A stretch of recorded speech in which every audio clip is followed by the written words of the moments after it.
cooling off in its natural waterholes and lakes, or enjoying live music and the best Mexican food in America. Derek disappeared inside the hostel and returned with a battered acoustic guitar, then sat on a picnic table and began strumming a folk tune he'd written earlier that day. We all pivoted to watch, blissfully unaware, as the guitar chords echoed out over the lake beyond, competing with the scream of cicadas of a tragedy unfolding just a few 100 feet away.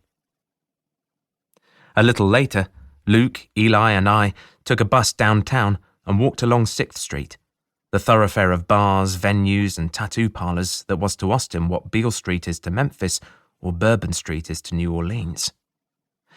Every open doorway led to a club, live music competing with the voices of doormen enticing customers with dollar shots. Souvenir stores sold bongs and ball caps and T-shirts that said, "Keep Austin Weird." While hours ago, police had closed each end of 6th Street to cars so night owls could take back the road. We bundled into Flamingo Cantina, a dingy reggae and world beat joint. A back door opened onto a large open-air patio and a stage where a rap reggae band with a 5-piece horn section was mid-set. We spent hours wandering Austin's streets that night, my T-shirt and jeans clinging to my skin in the sticky heat.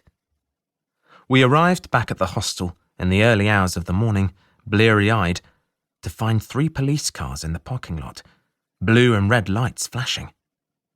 Earlier that evening, a fisherman on the lake had discovered the body of a young man, face up at the water's edge, a 21-year-old kid from Utah who, like us, had been staying at the hostel.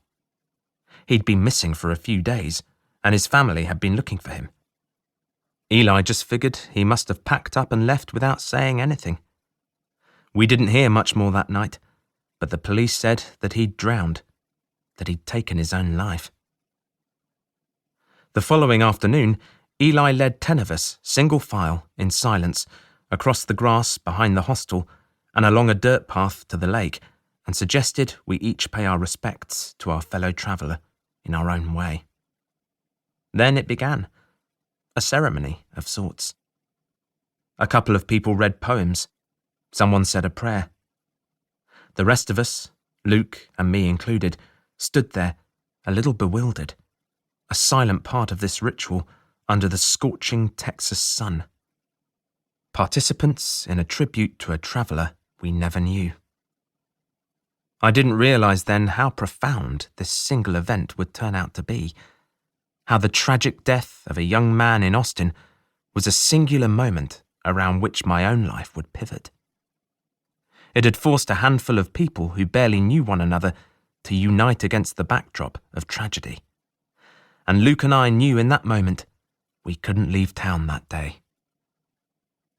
It seemed deeply unusual to find yourself in a city that felt more like a small town, a place where strangers would band together to celebrate and mourn the life of someone they hadn't known.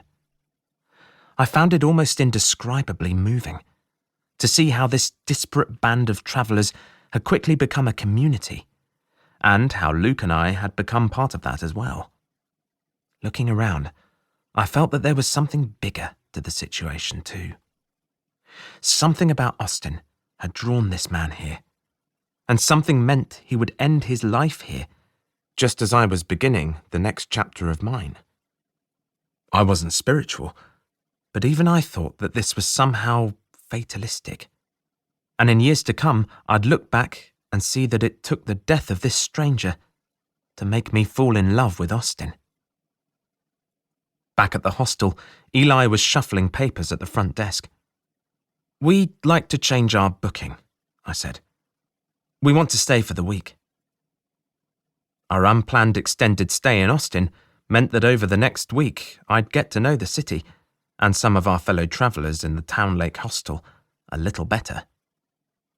If you were fazed by the searing heat, you just parked up on a quiet, tree-lined road around the back of some apartments and wandered down a dirt path into a wilderness of cottonwoods, oaks and cedars until you reached a not-so-secret swimming hole to cool off. And there wasn't just one.